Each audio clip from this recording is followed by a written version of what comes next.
Bonjour à vous tous, nous voilà de nouveau pour nous connaître davantage, pour apprécier tout ce que nous possédons, pour aller chercher nos richesses intérieures et évidemment pour les donner, pour les offrir à tout le monde. L'homme présentement non seulement va se transformer, mais il va se transmuer. Qu'est-ce que ça veut dire? Ça veut dire que la vitesse intérieure, le taux vibratoire de tout va s'accélérer, va complètement changer. Et ça nous permettra évidemment d'être en relation avec l'univers, de capter des choses qu'on n'a pas captées auparavant. Ça nous permettra tout simplement de vivre une vie nouvelle. Et il y a quelque temps, nous avons parlé que la première des conditions pour faire ces études sur nous-mêmes, sur l'univers, c'est d'accepter le monde invisible. Car ce monde invisible, en réalité, il va être très visible bientôt. Imaginez un enfant qui ne voit pas tous ceux qui s'occupent de lui. Un bébé qui n'est pas du tout conscient, même pas de sa famille. À peine il capte certains éléments, certains courants de sa mère qu'il reconnaît, mais les autres, il ne les connaît pas. Alors, il n'est pas tout simplement conscient, mais il y a voilà un monsieur qui apporte du lait jusqu'à la maison, il y a un autre qui s'occupe du chauffage, il y a un troisième qui s'occupe de l'eau, il y a un quatrième qui s'occupe de la température, d'autres choses, et tout ce monde qui travaille pour lui, eh bien, ils sont là, mais il ne les connaît pas, il n'est pas conscient. Et pour nous, il y a des millions et des millions de créatures qui travaillent partout dans le laboratoire divin, dans la nature, et qui s'occupent de nous, mais nous ne sommes pas conscients. Imaginez seulement pour la nourriture. Nous parlerons bientôt de l'alimentation, de la nutrition, qui devient assez importante parce que nous voulons tous nous diriger vers la vie spirituelle, qui demande certaines hygiènes, qui demande certains choix, qui demande certaines choses qu'il faut savoir un peu plus. Alors seulement pour préparer les aliments, il y a des créatures superbes, d'une minutie et d'une finesse inimaginable qui préparent chaque chose à part. Imaginez la carotte qui est si belle. Il y a tant de sucre, il y a tant de sel, tel sel minéral ou quelque chose d'autre, une telle forme, ce n'est jamais démesuré, c'est toujours bien. Vous imaginez les betteraves. Dans les betteraves, qui nous représentent la Terre, aussi, il y a des couches, il y a du magnétisme, il y a le centre, il y a toute cette structure qui, par sa couleur en plus, nous présente toute une qualité. Mais nous ne connaissons pas ni nos aliments, ni les êtres qui les préparent. Et pourquoi il y a un aliment qui est acide, et pourquoi il y a un autre fruit qui est sucré, et pourquoi il y a quelque chose qui est piquant, et pourquoi il y a autre chose qui est amer. C'est que chaque aliment est lié à une planète. Et de cette planète, il capte une qualité. Eh bien, c'est la même chose pour les êtres. On va s'amuser un jour. Vous allez trouver que vous avez un tel ami qui est toujours plus piquant que l'autre. On dit, il passe des épingles. C'est ça qu'on dit? Passer des épingles ou donner des épingles, je ne sais pas exactement le verbe, mais en tout cas c'est lié aux épingles. Ça veut dire quelqu'un qui aime piquer, quelqu'un qui a du plaisir de piquer les autres. Alors c'est qu'il est plus lié à une certaine planète et que voilà, il devient piquant. D'ailleurs, tout ce qui est piquant, comme nourriture, c'est lié à Mars. Tout ce qui est acide, c'est lié à Mercure. Tout ce qui est douceur sucrée, c'est lié à Vénus. Alors que même parmi les humains aussi, certaines qualités sont travaillées plus et ça donne une prépondération, une prédominance d'une qualité plus que d'une autre. Et que voilà, à travers les objets, à travers les choses, à travers tout ce qui nous entoure, que nous allons nous découvrir nous-mêmes. Et ce que nous avons dit la semaine passée, que l'univers entier est composé de certains degrés de conscience, de degrés de qualité, de degrés évolutifs, alors à travers ces degrés aussi, nous allons découvrir qu'ils sont en nous et qu'ils se présentent comme des qualités. Et quand on a regardé une image qui était liée aux 7 esprits devant le trône, nous avons vu ces êtres sublimes comme des sphères présentées par des couleurs différentes. Et que voilà, il y a le rouge, il y a l'orange, il y a le jaune, il y a vert, bleu, violet, indigo. Et ces mêmes boules, quand nous les présentons, mais d'une autre façon, quand nous les présentons comme un cône, quand nous les présentons, d'ailleurs c'est la même chose, seulement il faudrait les poser dans cette position, verticalement et non horizontalement, alors ça va former un cône, une pyramide. Et sur cette pyramide, nous nous trouvons, elle nous représente. Alors les 7 esprits devant le trône, ce sont les esprits quelque part aussi, mais en réalité, ils sont en même temps en nous, parce qu'ils sont présentés comme des qualités, Tout à l'heure, nous allons voir la structure de l'univers kabbalistique où les 10 hiérarchies célestes représentent aussi des qualités différentes. Alors, sur cette image que vous voyez, chaque couleur représente une qualité. Mais cette qualité, elle est en nous. Alors, nous pouvons être les exemples, les échantillons, les manifestants d'une couleur, d'une qualité. Par exemple, toute spiritualité qui se manifeste en nous, toute vérité qui se représente en nous, ça va s'exprimer par la couleur violette. La couleur violette qui a les vibrations les plus élevées, les plus intenses. Alors tout ce qui est le plus intense en nous, d'une spiritualité extraordinaire, tout ce qui est lié au monde supérieur, ça va s'exprimer en nous par la couleur violette. Évidemment, si cette qualité elle est un peu plus affaiblie, s'il s'agit des inspirations nobles, de non-vol, très nobles, très élevés, mais on n'arrive pas encore à rejoindre, on n'arrive pas encore vraiment à capter ce monde supérieur, eh bien ça va être une couleur violette, mais un peu plus affaiblie, un peu plus mélangée avec quelque chose d'autre.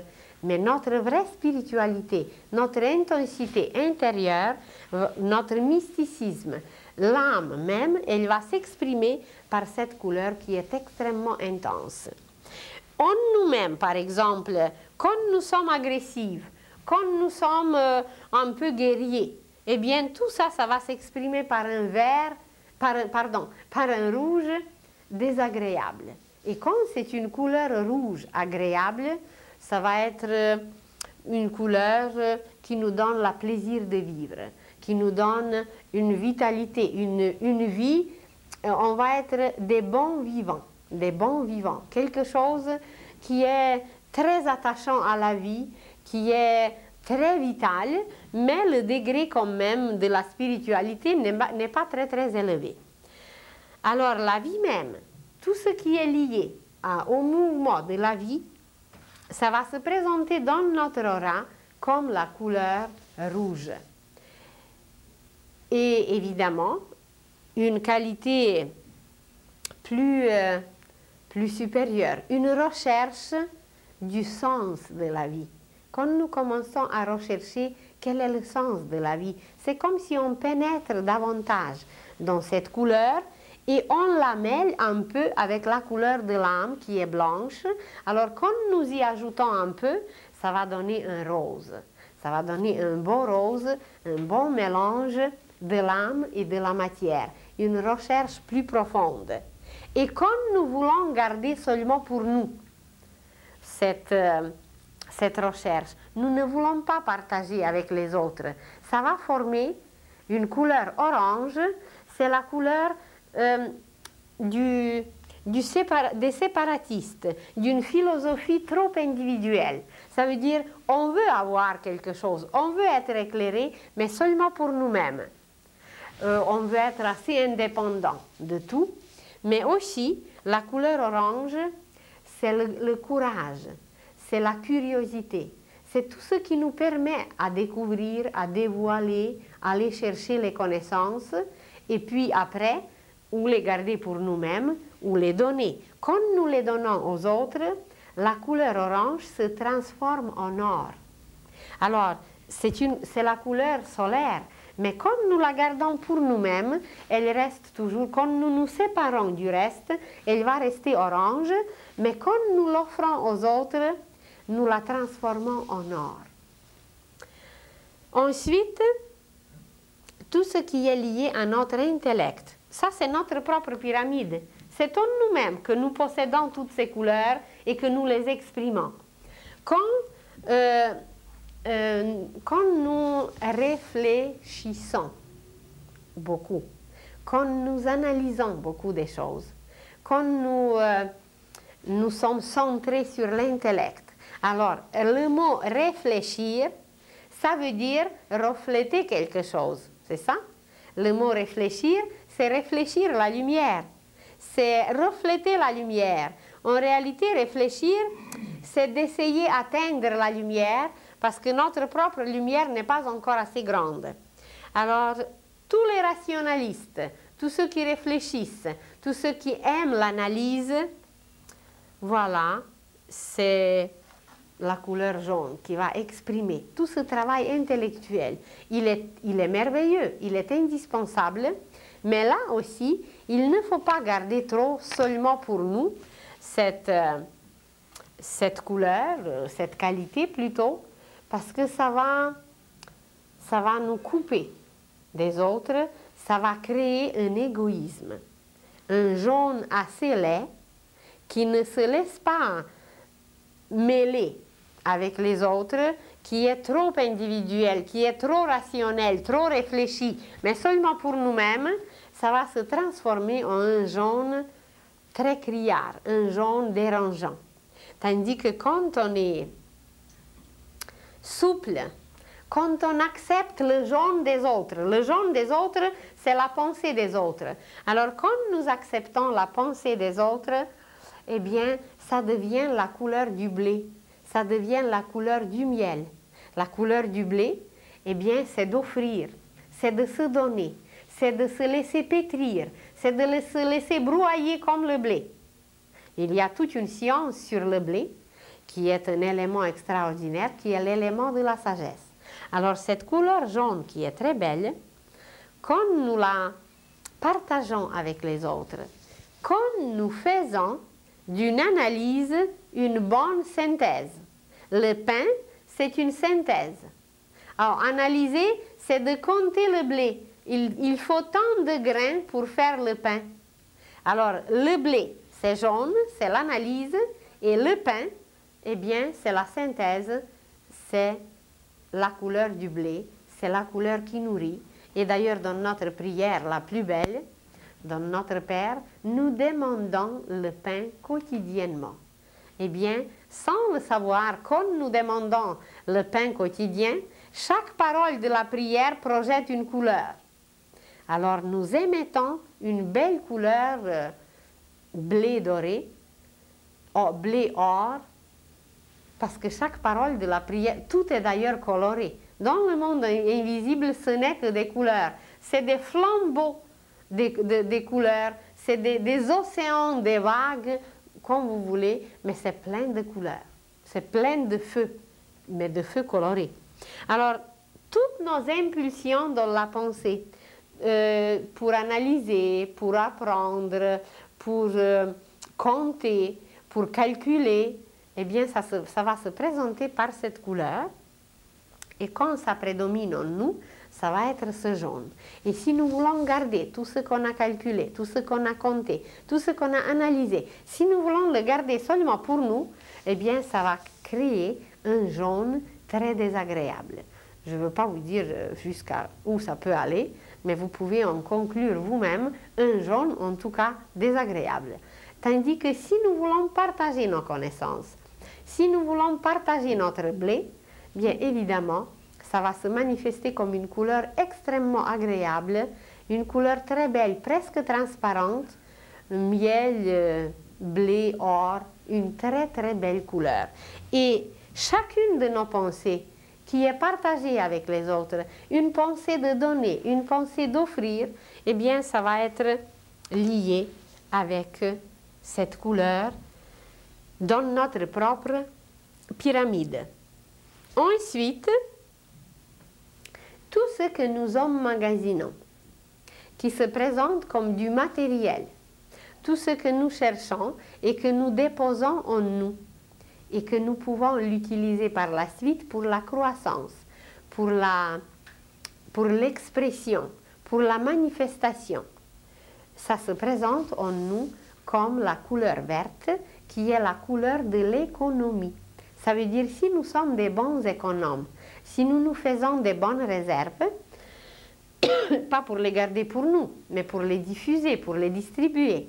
Alors par la suite, ça va donner une très belle couleur verte. Et si nous observons bien la nature, regardez comment dans la nature cette couleur prédomine. Parce que la nature, c'est la circulation de l'univers. C'est la circulation, et dans cette circulation, on ne peut rien garder pour soi, il faut toujours tout donner. Mais regardez le cœur, imaginez que le cœur décide de garder le sang pour lui, qu'il n'envoie nulle part. Eh bien, on va mourir, évidemment. Alors, dans cette circulation de la nature, la couleur verte représente justement la bonne économie, le bon équilibre, la bonne croissance. Et puis, dès que cette circulation arrête, eh bien, ça se dessèche. Quand une plante se dessèche, c'est que la circulation cosmique a arrêté son processus. Et en nous, c'est pareil. Même si, à un certain âge, physiquement, un jeune homme ou une jeune fille ont arrêté de pousser, de grandir, de croître. Mais ils commencent à croître en sagesse. Alors, c'est qu'il y a toujours quelque part une croissance si nous savons bien utiliser cette qualité. C'est la qualité d'utilisation des richesses intérieures. C'est par cette qualité que nous emmagasinons des choses et qu'intérieurement, nous devenons des riches. Car intérieurement, en réalité, nous sommes très riches. Si nous avons travaillé les qualités, si nous avons travaillé les vertus, c'est là la vraie richesse qui dure, même si on part de la terre, ça continue pareil. L'âme les possède pour toujours. Alors la couleur verte exprime cette bonne économie. Et si nous regardons l'économie du monde aujourd'hui, eh bien, elle ne projette pas la belle couleur verte parce que l'économie mondiale, elle se dessèche. La circulation cosmique n'y est pas et c'est pour ça que la situation économique dégringole. Mais bientôt, là on est en hiver de notre civilisation, mais bientôt elle va reprendre et tout va bien aller. Alors ensuite, en chacun de nous, intérieurement, il y a des liens qui nous relient à la divinité, qui nous relient au monde divin.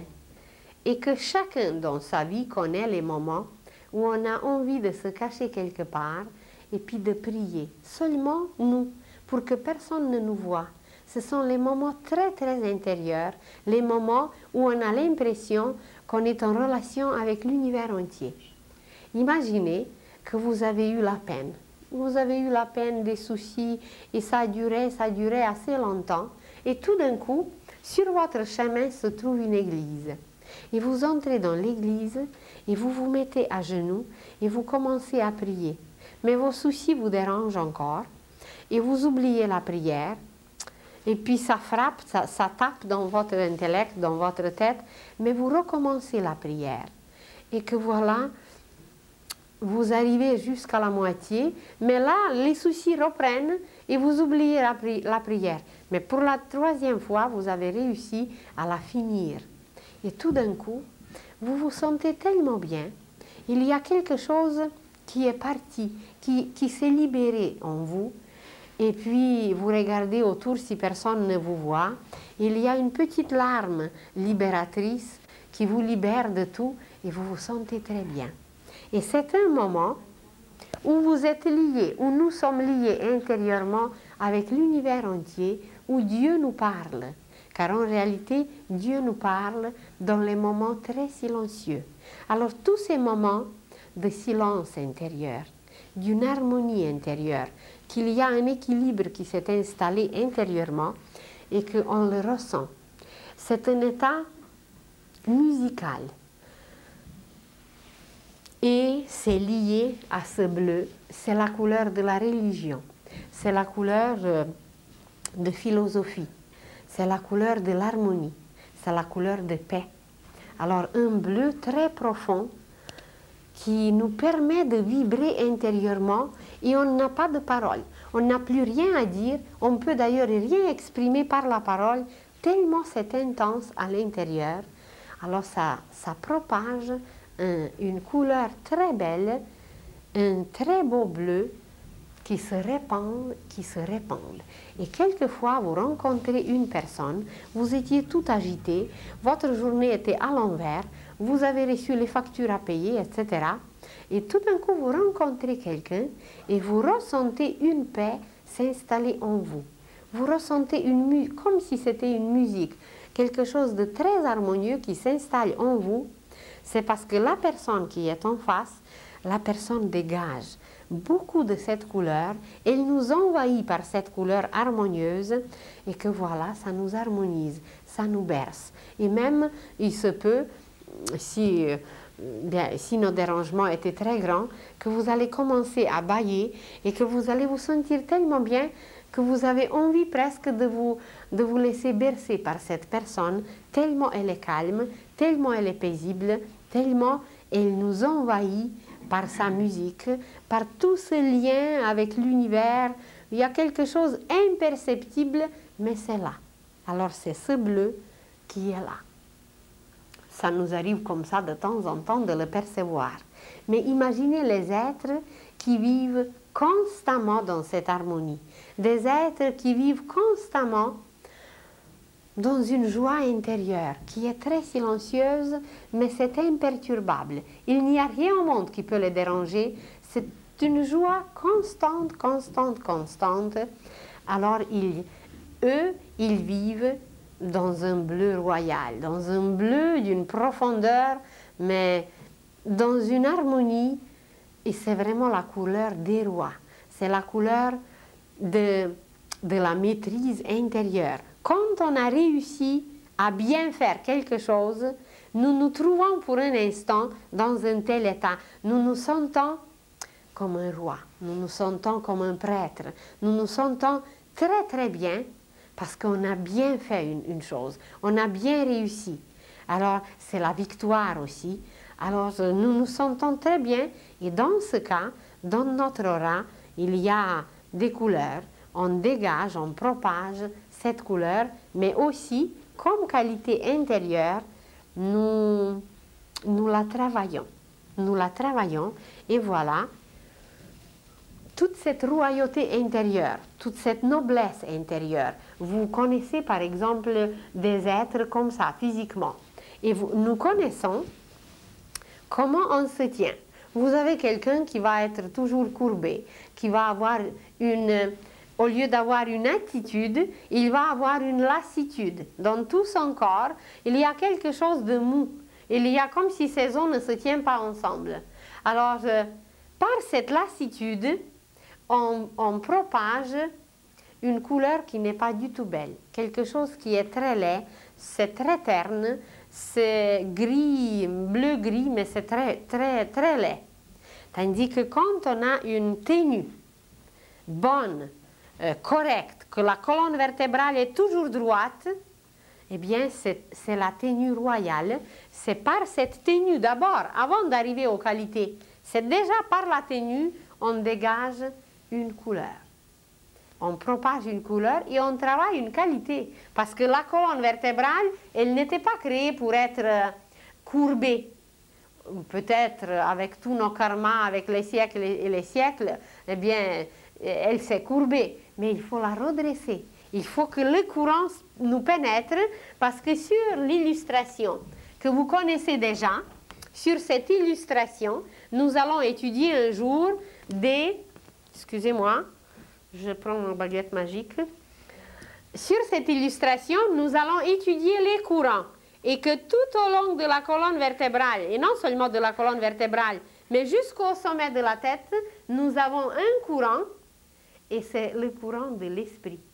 Et regardez que nous nous tenons verticalement, mais que les animaux, c'est horizontal. Parce que les mêmes courants, qui sont très intenses, ne peuvent pas les pénétrer. Alors, il faut avoir une bonne attitude. Pardon, avant de commencer une étude quelconque. Bien, c'est cette bonne attitude qui propage déjà, qui projette déjà quelque chose de nous. Ça veut dire qu'on est prêt. Ça veut dire qu'on a une volonté pour apprendre, pour conquérir. Conquérir dans le bon sens, pas avec les armes.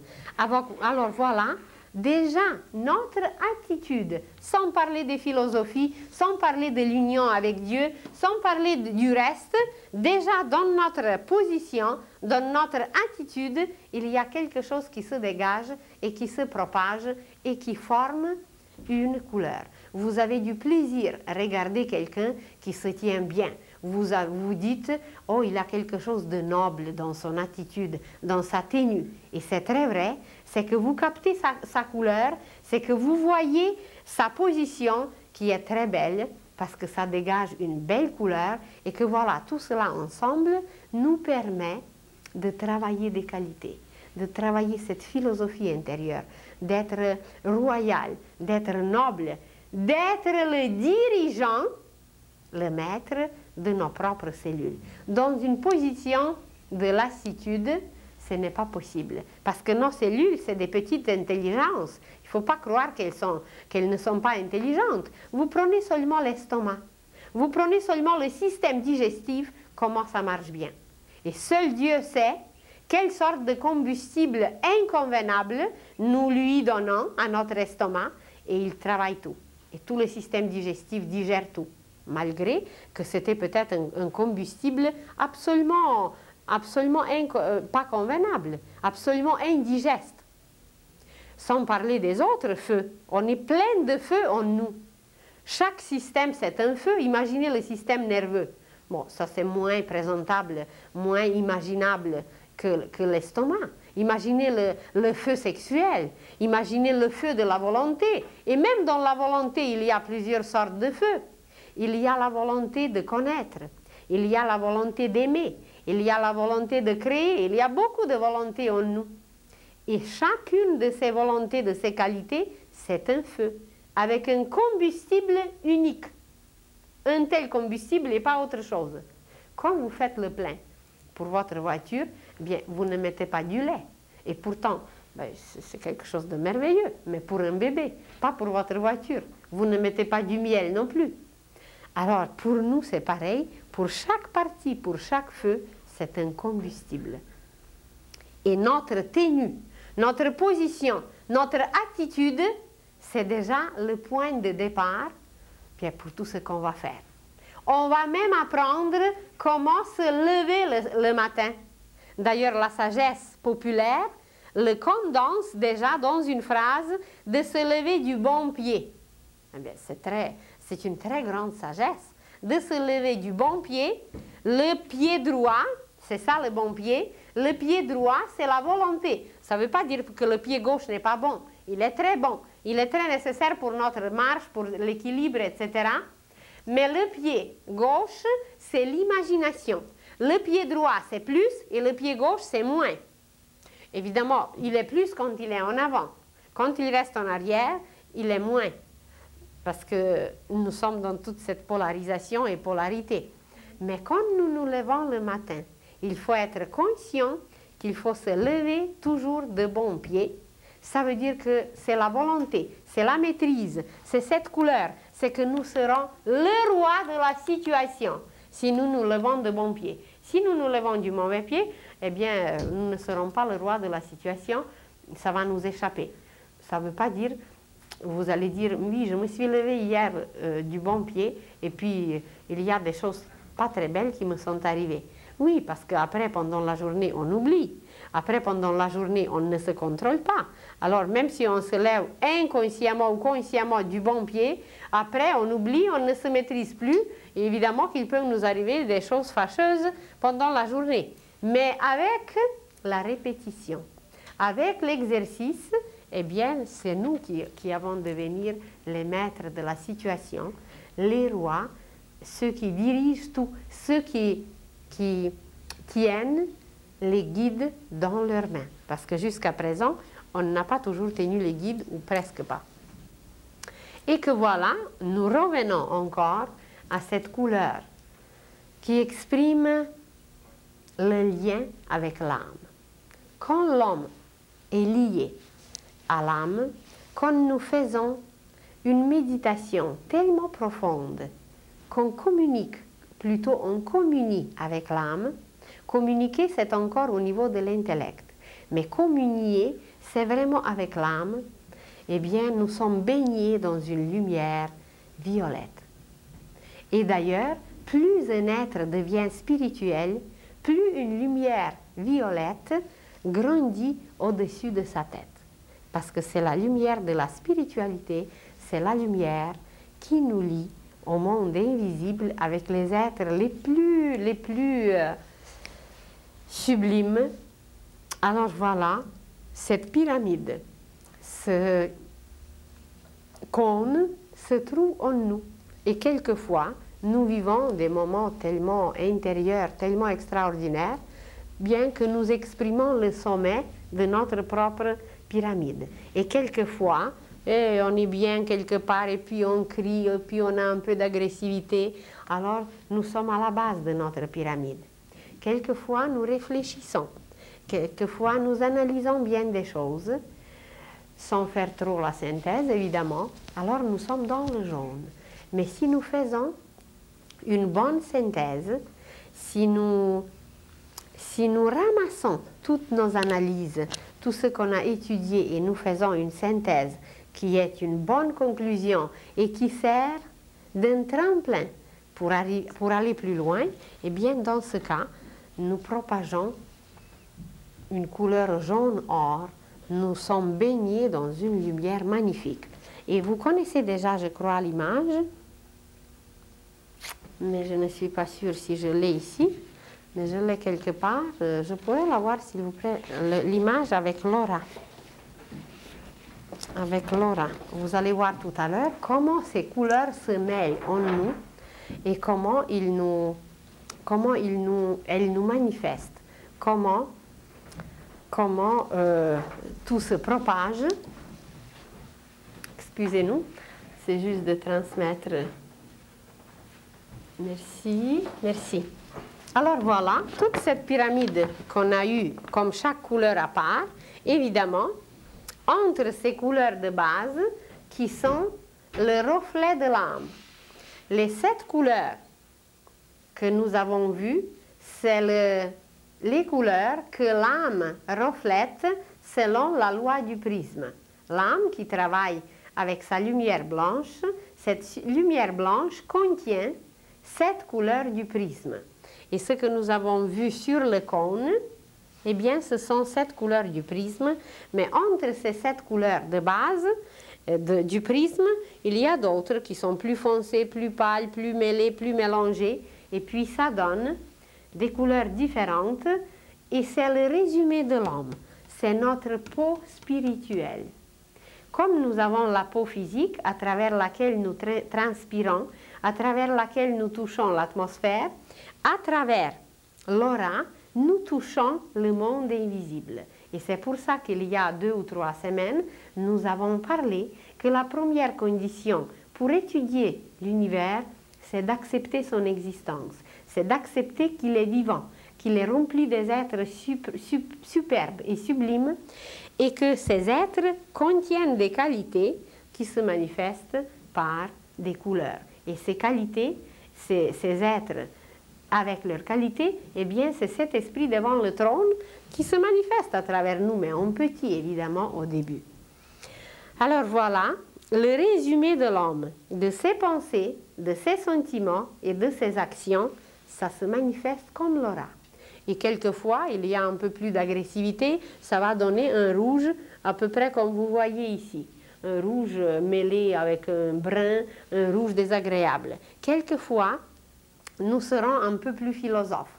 Nous allons philosopher sur la vie, ça va donner à côté un beau bleu turquoise, un beau bleu. On aura un amour envers les notions, envers les sciences. Alors ça va, voilà, cet amour de Vénus va se présenter à travers ce bleu. Une autre fois, on va prier tellement profondément qu'on va se lier à l'univers et que voilà, hop, ça va donner un violet. Mais si nous continuons à être spirituels, il va s'installer dans notre aura et il ne va plus se perdre. Dès que nous perdons une qualité, une couleur disparaît. Dès que nous acquérons une qualité, une couleur nouvelle apparaît.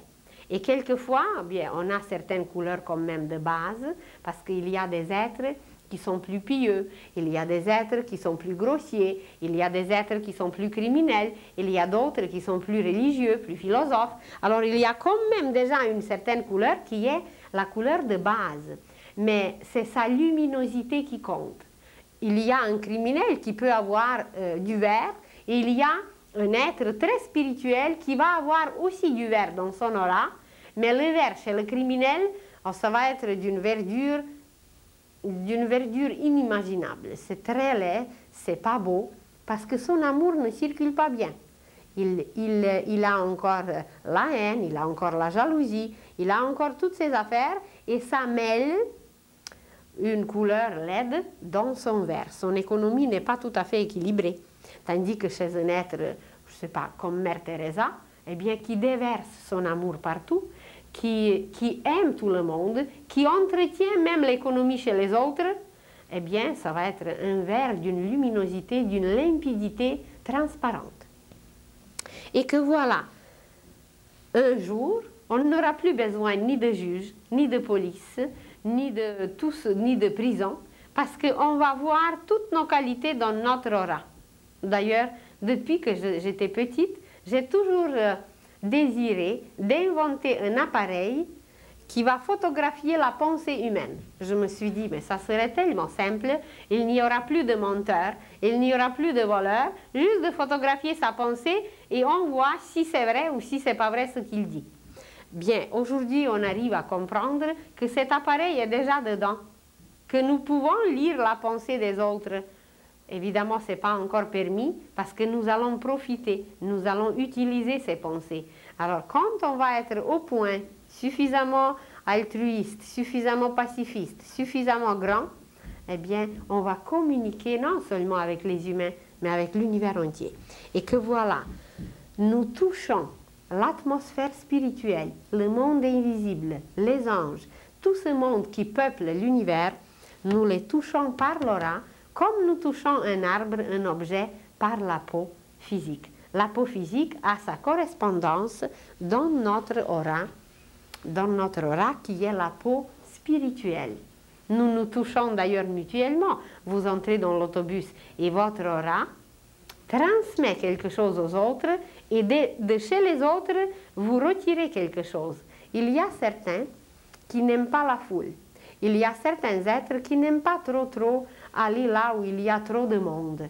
Parce que leur aura absorbe beaucoup et dès qu'ils arrivent à la maison, même s'ils sont obligés d'aller quelque part où il y a beaucoup de monde, ils sentent le besoin de se laver immédiatement, de changer le vêtement. Et ça, c'est une très bonne habitude quand vous arrivez de la ville, quand vous arrivez de quelque part où il y avait beaucoup de monde. Même si c'était les gens assez gentils, il faut changer le vêtement. Il faut se laver complètement, prendre une douche, parce que par le fait de se laver, par le fait de changer le vêtement, nous libérons de certains fluides qui peuvent être nocifs, qui peuvent nous-mêmes donner le mal de tête. Alors, ou même on peut attraper une maladie. Évidemment, vous connaissez les maladies contagieuses. Ça s'attrape d'abord à travers l'aura. Si notre aura est suffisamment puissante, il n'y a aucune maladie qu'on attrapera. Mais comme on n'est pas assez fort, comme on n'a pas travaillé assez les qualités, eh bien, c'est que la lumière de l'aura est faible, et puis voilà, hop, ça nous pénètre. Si l'aura est forte, lumineuse, ça va rejeter les microbes, ça va tuer les parasites qui veulent atteindre le corps physique. Le corps physique, c'est très bas, c'est la fondation, tandis que l'aura, eh bien, c'est quelque chose. Alors, les disciples apprennent à travailler avec l'aura, à renforcer leur couleur. Certains travaillent seulement avec la couleur blanche, parce qu'ils savent, quand leur couleur blanche va être au point, toutes les autres couleurs seront bien, parce que c'est la couleur blanche qui est la source de toutes les autres couleurs. Et la couleur blanche, c'est la pureté. Alors, ils travaillent sur la purification, sur la pureté. Et d'ailleurs, Jésus nous a dit, ayez le cœur pur. Il ne nous a pas dit, ayez l'intellect pur et faites des miracles quelque part, faites des prodiges ailleurs. Il nous a dit qu'il faut avoir le cœur pur. Parce que le cœur, c'est l'instrument de l'âme. C'est à travers le cœur que l'âme se manifeste. Et l'âme, ce qu'elle aime énormément, c'est le rythme. C'est un rythme continuel, un bon rythme. Et tout le monde sait comment notre cœur, ses battements, c'est un rythme. Mais à travers ces battements physiques qu'on entend, il y a un autre rythme, il y a une couleur, il y a beaucoup d'autres choses qui s'expriment. Alors, et imaginez qu'il n'arrête jamais. Tandis que nous, dans nos autres efforts, eh bien, on fait un peu la grève, on fait un peu la paresse. C'est qu'on dérègle, on est dérythmé. On devient des êtres qui n'ont plus de rythme parce qu'on dérègle le rythme de l'âme. Alors, il faut suivre l'exemple du cœur et être constamment dans un rythme. Et dans ce cas, non seulement qu'on aura des belles couleurs, mais on va les rendre tellement lumineuses par un rythme constant, on va les rendre tellement lumineuses que ça va être une couleur transparente, presque or, un rouge or, un jaune or, un bleu or, tissé de l'or, tissé de lumière, parce que la lumière, c'est la sagesse. Alors on va être tellement sage, tellement connaissant, tellement puissant, que voilà, on va devenir des vrais soleils. Et la destinée de l'homme, c'est devenir un jour comme le soleil. Alors, comment renforcer l'aura? Bien, on peut travailler sur la couleur blanche, on peut travailler sur une couleur particulière comme qualité, ou sur n'importe quelle qualité. Ça va renforcer notre aura, ça va la rendre lumineuse et ça va nous protéger. Car c'est l'aura qui est la plus grande protectrice. Peut-être je vous ai déjà raconté l'exemple imaginez qu'il y a un avion qui s'écrase et que dans cet avion, il y avait 265 personnes et 264 personnes, après l'écrasement, sont introuvables, inidentifiables. Il y a une survivante ou avec quelques petites fractures. Mais c'est son aura.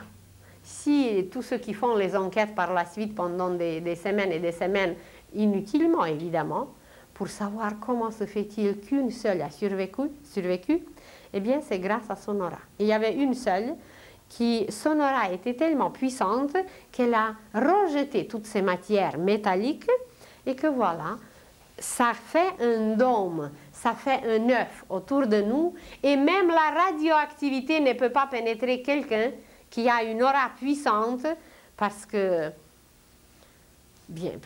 c'est trop fort, c'est une lumière trop forte. Je connais quelqu'un, personnellement, qui a une aura, mais d'une puissance inimaginable. Et évidemment, avec toutes nos installations, c'est quelquefois mal commode. Et cette personne a passé à l'aéroport Kennedy aux États-Unis, la personne a passé par la douane. Et son aura, la personne n'avait rien sur elle, elle n'avait pas de rien dans les poches, rien, aucun sac, rien. La personne a passé sans rien et en passant comme ça, le système d'alarme s'est déclenché dans tout l'aéroport.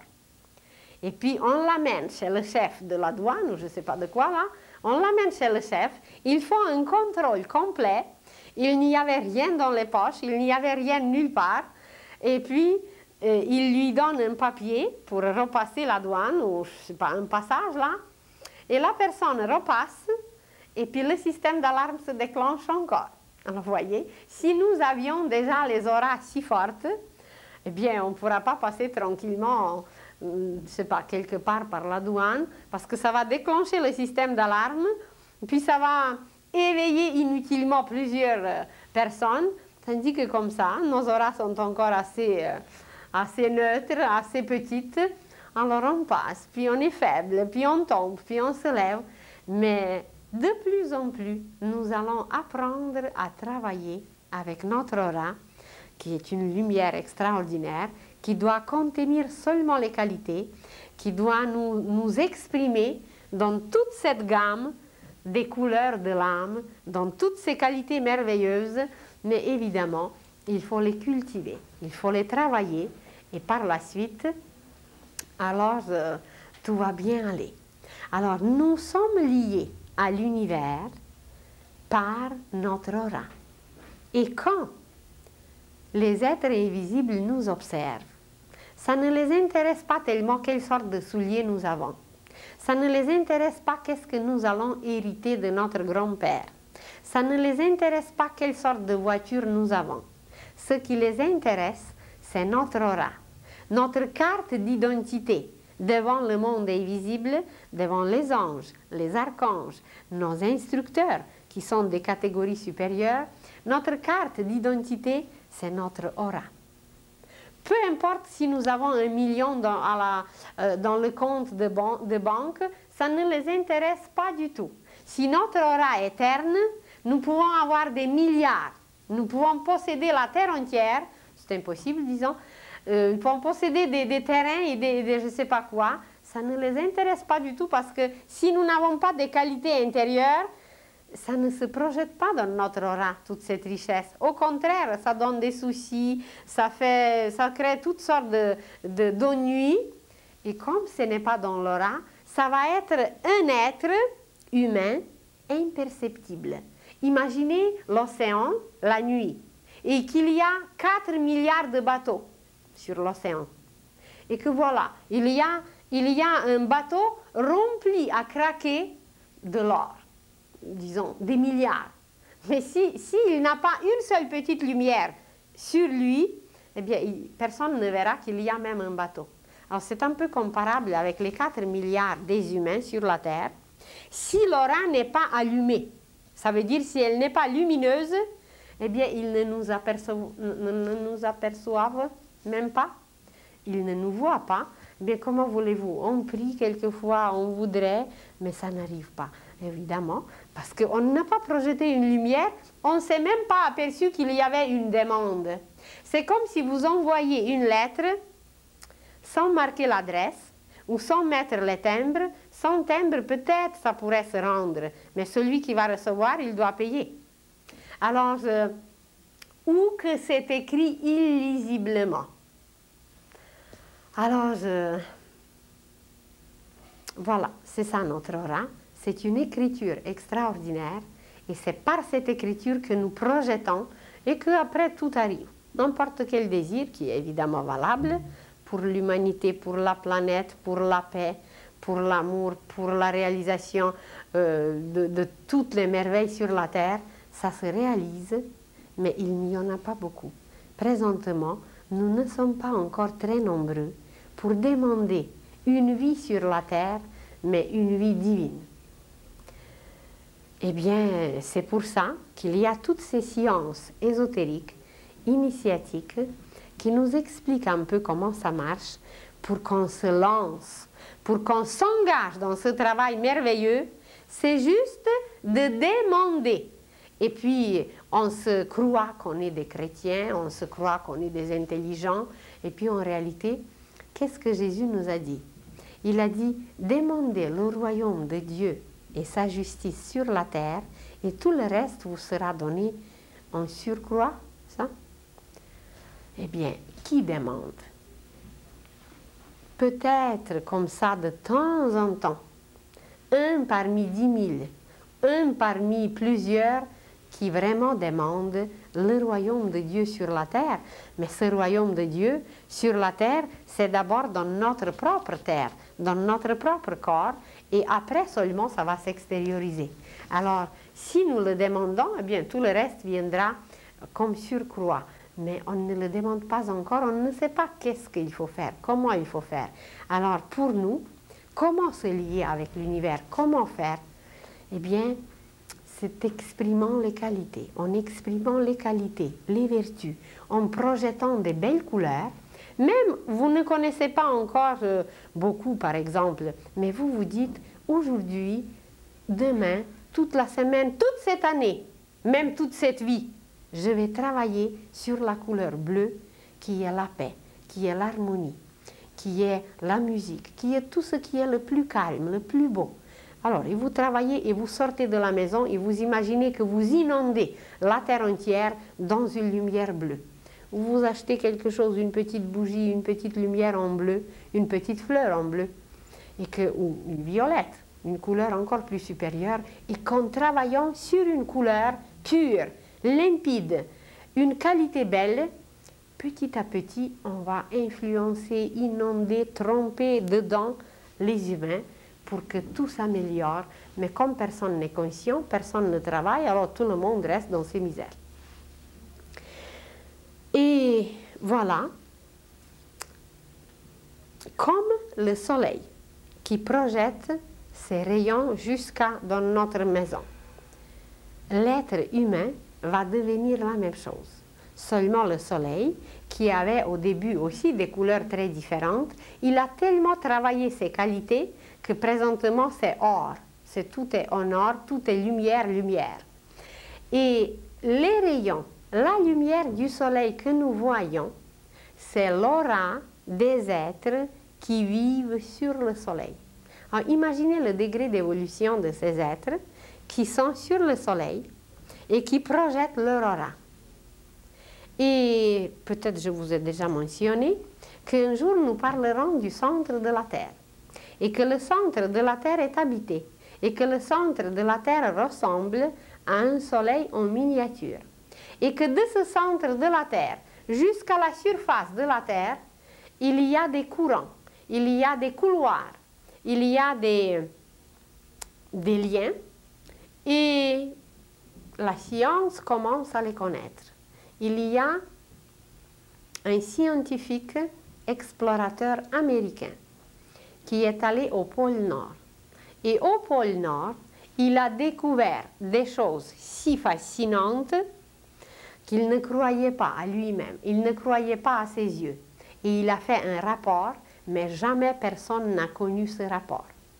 Et nous allons apprendre que voilà, au pôle Nord, il y a une ouverture qui mène jusqu'au centre de la Terre. Et qu'au pôle Nord vivent des êtres qui viennent du centre de la Terre. Et quand ces êtres sont là, quand ces êtres s'occupent un peu des humains, ils projettent leur aura. Et ici au Canada, vous voyez leur aura comme des aurores boréales.